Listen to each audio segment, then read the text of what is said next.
Sreejith Panicker, പൊരുത്തക്കേടുണ്ടോ?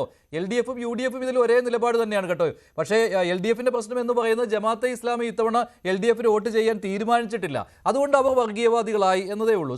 Sreejith, VD സതീശന്റെ പ്രസ്താവനയെ എങ്ങനെയാണ് കാണുന്നത്?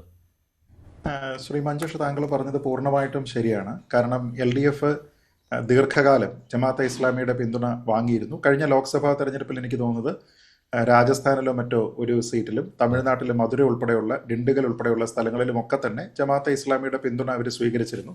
അത് ജമാഅത്തെ ഇസ്ലാമിയുടെ ആൾക്കാർ തന്നെ പറഞ്ഞിരുന്ന കാര്യമാണ്. അവർ CPM-നാണ് അവർ വോട്ട് ചെയ്യുന്നത് എന്ന രീതിയിലത്തേക്കൊക്കെ അവർ പറഞ്ഞിരുന്നതുമാണ്. അപ്പോൾ ഇത്തവണ കാറ്റ് മാറി വീശുന്നു. ആ കാറ്റ് UDFന് അനുകൂലമാണ് എന്നതുകൊണ്ടാണ് CPM ഈ കാര്യത്തിൽ ഒരു വ്യത്യസ്തമായിട്ടുള്ള നിലപാട് സ്വീകരിക്കുന്നത് എന്നതിനെക്കുറിച്ച് നമുക്കറിയാം.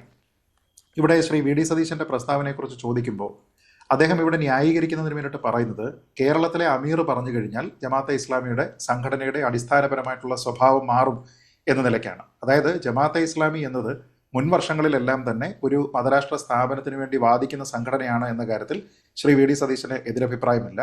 അങ്ങനെ അവർ വാദിച്ചിരുന്ന സമയത്ത് അവർ ഇടതുപക്ഷത്തിനെയാണ് പിന്തുണച്ചത് എന്ന് പറയുന്നു. എന്നിട്ട് കേരളത്തിലെ അമീർ അദ്ദേഹം ഈ സംഘടനയുടെ സ്വഭാവം മാറിയിട്ടുണ്ട് എന്ന നിലയ്ക്ക് സംസാരിച്ചിരിക്കുന്നു. അതായത് അവർ മതരാഷ്ട്ര സ്ഥാപനത്തിന് വേണ്ടിയിട്ട് ശ്രമിക്കുന്നില്ല എന്നൊരു അഭിപ്രായം അദ്ദേഹം പറഞ്ഞതുകൊണ്ട് ആ സംഘടനയുടെ സ്വഭാവം മാറി എന്ന നിലയ്ക്കാണ് ശ്രീ VD സതീശൻ അവരെ ന്യായീകരിക്കുന്നത്. അങ്ങനെയാണ് എങ്കിൽ ഒരു പാരലൽ നമ്മളിവിടെ കൊണ്ടുവരാനായിട്ട് നോക്കിക്കഴിഞ്ഞാൽ RSSന്റെ തലപ്പത്ത് ഇരിക്കുന്നയാളാണ് സർസംഘചാലക്. ഇപ്പോൾ ജമാഅത്തെ ഇസ്ലാമിയുടെ കേരള ഘടകത്തിന്റെ അമീർ എന്നതിനേക്കാൾ കൂടുതൽ ചുമതല ദേശീയ സംഘടനയായിട്ടുള്ള രാജ്യത്ത് മൊത്തമുള്ള RSSന്റെ സർസംഘചാലകമായിട്ടിരിക്കുന്ന ആളിന് ഉണ്ട് എന്നതിനെക്കുറിച്ച് അറിയാം. അങ്ങനെയാണെങ്കിൽ RSSുമായി ബന്ധപ്പെട്ട് നിലവിലുള്ള കാഴ്ചപ്പാടുകൾ, അതിലെന്തെങ്കിലും തിരുത്തലുകൾ സർസംഘചാലക വരുത്തിയാൽ അതും VD സതീശൻ അംഗീകരിക്കേണ്ടി വരും. ഇപ്പോൾ ഉദാഹരണത്തിന് ഗോൾവൽക്കറുമായി ബന്ധപ്പെട്ട് വളരെ വിഖ്യാതമായിട്ട് എല്ലാവർക്കും അറിയാവുന്ന ഒരു കാര്യമാണ് അദ്ദേഹത്തിന്റെ ബഞ്ച് ഓഫ് തോട്ട്സ് എന്ന് പറയുന്ന പുസ്തകം, വിചാരധാര. അതിൽ ആഭ്യന്തര ശത്രുക്കളായിട്ട് ക്രിസ്ത്യൻ കമ്മ്യൂണിറ്റി ഉൾപ്പെടെയുള്ള ആൾക്കാരെ കുറിച്ച് പറഞ്ഞിട്ടുണ്ട് എന്നുള്ളതിനെക്കുറിച്ച് എല്ലാ കാലവും കോൺഗ്രസ് ഉൾപ്പെടെ RSSനെതിരെ ഉന്നയിക്കുന്ന വിമർശനമാണ്. പക്ഷേ ഏതാണ്ട് 7-8 വർഷം മുമ്പ് RSSന്റെ സർസംഘചാലക് തന്നെ പറഞ്ഞിരുന്നത് ഗോൾവൽക്കറിന്റെ പുസ്തകം എന്ന് പറയുന്നത് എല്ലാ കാലത്തേക്കും ഉള്ളതല്ല എന്നാണ്. അദ്ദേഹത്തിന്റെ ആ വാർത്ത, അദ്ദേഹം പറഞ്ഞ പ്രസ്താവന എന്ന വാർത്തയായിട്ട് വന്നപ്പോൾ പറഞ്ഞിരിക്കുന്നത് തന്നെ ഇങ്ങനെയാണ്: things are said due to circumstances and in a particular context, വോ ശാശ്വത് നഹി ഹേ, ദാറ്റ് ഈസ് നോട്ട് എറ്റേണൽ എന്ന രീതിയിലത്തേക്കാണ് അദ്ദേഹം പറഞ്ഞിരിക്കുന്നത്. അപ്പോൾ അങ്ങനെയാണെങ്കിൽ VD സതീശൻ അതിനെ പരമമായിട്ട് ഉൾക്കൊണ്ട് ശരിയാണ്, അവരുടെ തീരുമാനത്തിലെല്ലാം തന്നെ മാറ്റമുണ്ടായിട്ടുണ്ട് എന്ന് അംഗീകരിക്കുമോ എന്നുള്ളത് ഒരു ചോദ്യം. രണ്ട്, ഇതേപോലെ തന്നെ ഇവർ എതിർക്കുന്നതാണ് അയോധ്യയിലെ രാമക്ഷേത്ര നിർമ്മാണമാണെങ്കിലും ഇപ്പോൾ ഗ്യാൻവാവിയിലൊക്കെ നടക്കുന്ന കേസുകളാണെങ്കിലും കോൺഗ്രസിന് ഒരു നിലപാടാണ്. സർസംഘചാലക്, ഇപ്പോഴത്തെ സർസംഘചാലക് പറഞ്ഞ ഒരു പ്രസ്താവന മഞ്ജുഷ് ഓർക്കുന്നുണ്ടാകും. അത് പറഞ്ഞിരിക്കുന്നത് എല്ലാ പള്ളിയുടെയും അടിയിൽ ഒരു ശിവലിംഗം ഉണ്ടോ എന്ന് തപ്പേണ്ടതില്ല എന്നാണ്. അപ്പോൾ അത് വെൽക്കമായിട്ടുള്ള ഒരു സ്റ്റേറ്റ്മെന്റ് ആണ്. അപ്പോൾ അതുകൊണ്ട് RSS മതേതര സംഘടനയാണ്, നല്ല ഹാർമോണിയസ് ആയിട്ടുള്ള ഒരു സൊസൈറ്റിയാണ് അവർ വിഭാവനം ചെയ്യുന്നത് എന്ന് കണ്ടുകൊണ്ട് ശ്രീ VD സതീശൻ അടക്കം ഏതെങ്കിലും ഒരു കോൺഗ്രസ് നേതാവ് തീരുമാനം മാറ്റിയതായിട്ട് എനിക്കറിയില്ല.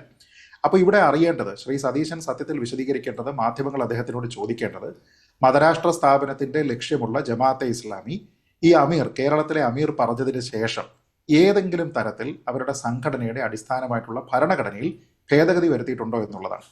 ഭരണഘടന ഒരു സംഘടനയ്ക്കുണ്ടെങ്കിൽ അതിനനുസരിച്ചിട്ടാണ്, അതിൽ പറയുന്ന ലക്ഷ്യങ്ങൾ പൂർത്തീകരിക്കുന്നതിന് വേണ്ടിയിട്ടാണ് ആ സംഘടന പ്രവർത്തിക്കുന്നത്. അപ്പോൾ അതാണ് മതരാഷ്ട്ര സ്ഥാപനം എന്ന രീതിയിലേക്ക് പരക്കെ വിവക്ഷിക്കുന്നത്. അപ്പോൾ അതിൽ മാറ്റം എന്തെങ്കിലും അമീർ പറഞ്ഞതനുസരിച്ച് വരുത്തിയിട്ടുണ്ടോ എന്നുള്ളതാണ് പ്രധാനപ്പെട്ട ചോദ്യം.